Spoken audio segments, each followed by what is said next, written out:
episode of Shutterbug Club. I'm your host, Sue. First of all, if you clicked on this episode, I just want you to know I see you and I know how it feels to feel very unmotivated, like your energy levels are just low and like you're just stuck in a funk. You don't quite feel like yourself, and yeah, you're just in a funk. Maybe you're in a cycle of like, I don't know what to do next, or a cycle of, am I doing enough? Am I doing the right things? And I've been there this week, honestly. So this is just a little pep talk from me to you, things I would tell myself. I'm gonna share 5 simple things that have been helping me get out of a funk or preventing them from happening in the first place. So think of this like your friend who's just checking in and who gets it. We're gonna talk mental health, motivation, but also just giving yourself some grace. So if you've been feeling off, overwhelmed, or just straight up tired of being tired, this episode is for you. Take a breath, get comfortable, and let's talk about it. So I'm sitting on my couch right now. I have a blanket. I'm very comfy. I also made myself a cup of chai tea. It's so good. And my chai tea, I'm also wearing a hat, which I don't usually wear hats, but I actually like this hat on me. I don't usually like hats on me, but I got this mug that I have right now and my hat actually from Glamping Canyonlands, which is where I was at this weekend. I got a really exciting opportunity. So this business, Glamping Canyonlands, reached out to me on Instagram and they offered me a little collaboration. They offered me a few nights stay at their place in exchange for some photos, which I didn't really know what glamping was. I had to look into it a little bit, but it's basically like camping, but more glamorous. So it's a good in-between for someone who likes camping and also likes staying in a hotel, like having those conveniences like showers and a kitchen to cook in. So there are really cute tents, which the place I stayed at was actually so cute. I stayed in what was called a moon barrel, and it was their newest addition to their place out there, which is why they wanted me to come take pictures of their new addition. So I invited another photographer to come meet up with me here, and we had a super fun weekend. We created content together, took pictures of each other, and just hung out. And I highly recommend doing that with another photographer, just taking a photography trip. It was so much fun. We went to Arches National Park in Moab, Utah, which is such a fun place and amazing for photos. I love going there. And it was only an hour away from this glamping place. So the glamping place is in Monticello, I believe, which is only like an hour away from where I'm located. So super convenient for me. And although this trip was so much fun, I still have just been feeling so drained and low energy this last week, and even over the trip. Like, I've been taking long naps. I'm talking 2 to 5 hour long naps, and then I'll still go to bed at 10 o'clock, and then sometimes even sleep in. Like, I don't know what's wrong with me. I just cannot stay out of bed. I'm so tired. One thing I need to learn to pay attention to more is my energy levels throughout the month. Girls, you know what I mean. But around my cycle, my energy always dips really low. Like, I always feel super unmotivated at that time, and I need to learn to remember that because I never get as much done that week as I hope to. And I'm also so emotional right before, which is crazy. I watched How to Train Your Dragon the other day, the new live action one, and okay, first of all, I loved it. It was so cute. That's just such a classic, such a good movie. I cried like so many times though. I was so emotional.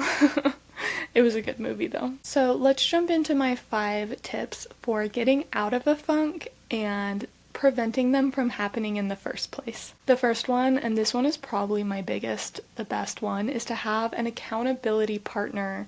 Shout out to Gloria. She is one of my best friends ever. She has been so great for me, especially when I'm feeling low in these times.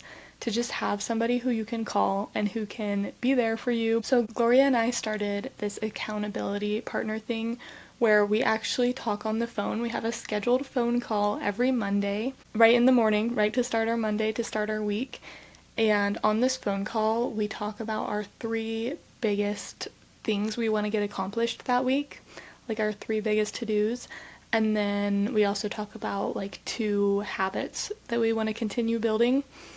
And so we do this at the beginning of the week, so we're planning for the next week, but we also go over last week and talk about what went well, what didn't go well, maybe what we could have done differently to be more productive, really just reflecting on our week together.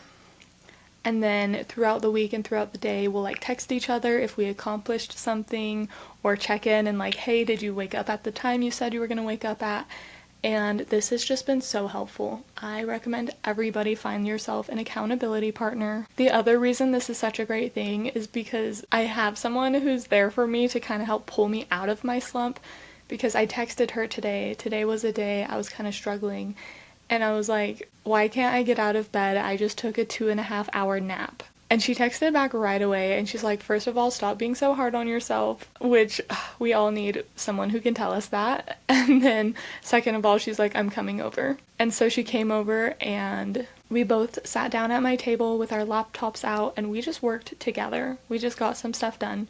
She's like, whatever you need, I'm here to help you. We can go on a walk, we can make a smoothie, we can just work on stuff. So we went on a walk, and then we sat down for an hour and did really hard focused work, which working side by side with someone else is also so helpful, because when you see somebody else working hard, it motivates you to work hard, and you're also less likely to be distracted by things like your phone, less likely to pick it up and check your phone, because you don't want to distract the person you're working with either. So in-person accountability partners is like next level when you can sit down and work with somebody. Okay, my second tip for you is to time block your day. To schedule out your day in little time blocks for what you want to spend. How long you want to spend on each task that you have to do.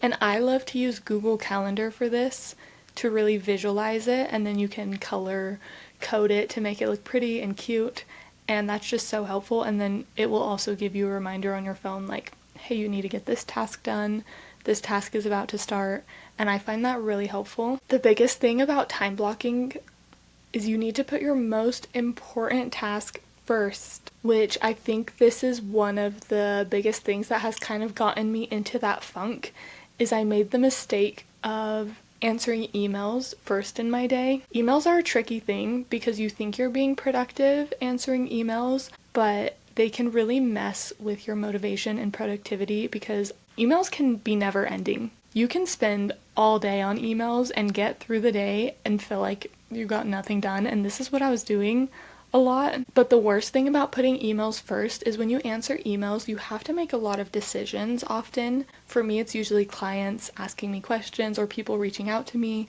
and I have to think about things, and I get decision fatigue. So even just going through emails for an hour after that, I feel so drained, so much more drained than I had in the beginning because of all the decisions I had to make. So I've started putting my most important task above my emails, and I've found that to be so helpful. And this last week I just forgot about it. I just got overwhelmed in emails and fell into that trap. It's also so important to automate your emails or create templates so that you don't have to continue to answer the same emails over and over. However, I'm kind of changing my business right now and changing a lot of my responses to my clients, and I haven't actually sat down and made new templates. And so I think that's why I'm getting more overwhelmed, because I'm sitting down and typing out every single email that I send. So a great way to time block your day is the 3-3-3 rule. And this is to first spend 3 hours on your most important task of the day. Give it 3 hours. Obviously that can change if you have more or less hours that it needs, but 3 hard working hours on an important task.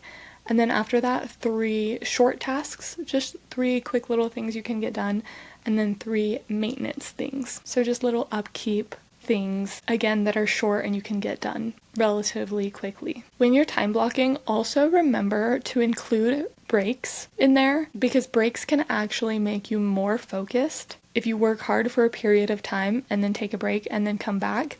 So depending on how I'm feeling, I either like to work for 30 minutes and then take a 10-minute break, or I like to work for 60 minutes and take like a 15-minute break, depending on how deeply into the work I am, because if I'm really focused into something, I don't want to take a break after 30 minutes. That feels too short because I don't want to interrupt the flow that I'm in, so I'll wait a little bit longer to take my break. Okay, my third tip for you for getting out of a funk and staying out of a funk is to define what a productive day looks like for you, because often you can feel like you're being productive all day, like maybe you stay busy all day and you're getting things done all day, but then you look back at the end of the day or even the end of the week and you just don't feel very productive. You're like, what did I get done? Am I moving the needle in my business? So you need to define what is a productive day. So for me, one thing I'm experimenting with, which seems to be pretty good, is defining a productive day by my one big task that I need to get done. Because typically what I'll do is I'll give myself so many tasks in a day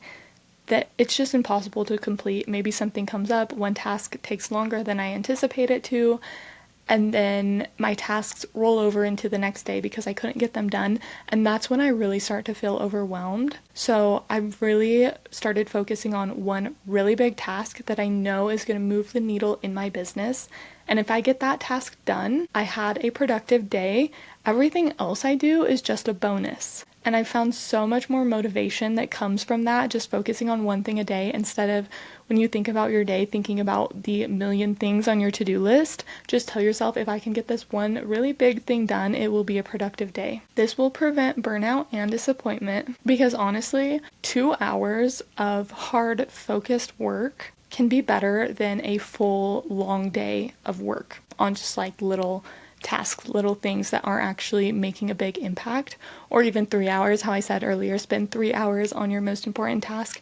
If you can really focus in what you're trying to do for a short period of time, that is working smarter, not harder, and that's going to be better than just spending your whole day working. You're going to have more free time and you're also going to get more done. So win-win. Okay, my fourth tip for you is to plan before the slump even hits. For me, at least, I usually get into a slump because of lack of clarity in what I need to be doing or feeling overwhelmed. So this is when it's really important to kind of zoom out, take a step back, and look at your overall long-term goals.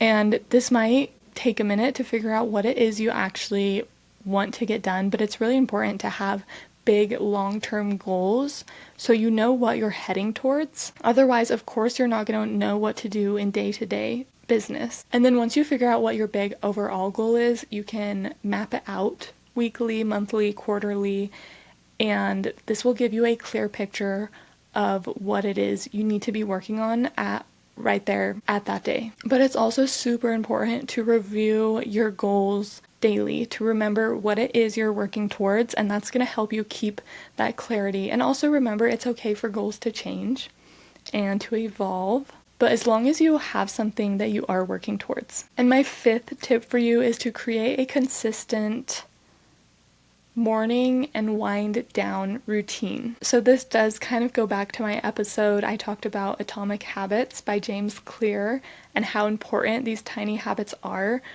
but let's just go over what a good morning routine and wind down routine might look like to help you stay consistent and stop you from getting in a slump. So mornings, I love to start my morning by first of all drinking a glass of water, giving the inside of your body a shower, and then do something active. Give your body a little bit of movement to warm up. This doesn't have to be anything crazy. For me personally, I love going on a bike ride with my mom. We go on a bike ride almost every single morning, and that's such a great way to start my day, getting fresh air, feeling sunshine. But you can even just do like some light stretching, and I don't go on a bike ride every day. Like if I'm not feeling it, I don't push myself too hard. So it's also important to remember, like I said earlier, remember to give yourself grace at times and don't push yourself to be active to work out super hard every single day if you're just not feeling it that day. And then review your goals. Again, like I mentioned earlier, it's great to review your goals in the morning when you're figuring out what to focus your energy on next. And then I also love starting my day by reading just 10 pages of a business book. That helps me really get into the business mindset. I will admit, I haven't been the best at this, but I notice a difference in the days that I read the book compared to when I forget. So that is a habit I'm working on building right now. And then my evening routine is to actually get ready for tomorrow. I think there's a quote that's like, a productive day starts the night before.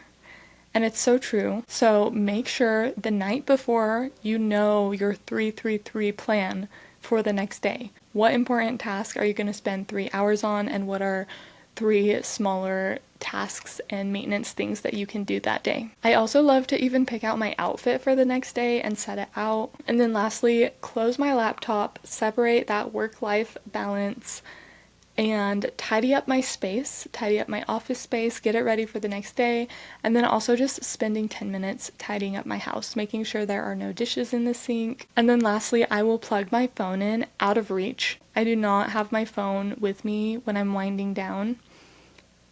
That's something that's been super helpful for me, so I'll plug it in the kitchen. And then I love to read before bed. And when I read before bed, I read something that's very relaxing, almost like watching TV. I cannot read business books before bed, and I would not recommend that because that just keeps your brain thinking about things you need to do. So read something that's relaxing, or journal, find something relaxing, stretching that you can do just to really wind down before bed and get your brain away from thinking about work. I think that's why I love reading so much, is because it really takes me away from that work process when I can just get lost in a story. Okay, so I want to remind you, give yourself grace. If today was not your most productive day, don't be so hard on yourself. It's okay if all you did was breathe, exist, maybe take a nap. Remember that resting is actually productive when it helps you to come back stronger. You don't need to hustle your way out of a funk. Sometimes all you need is a pause, and give yourself permission to just be. You're doing so much better than you think. You're not behind.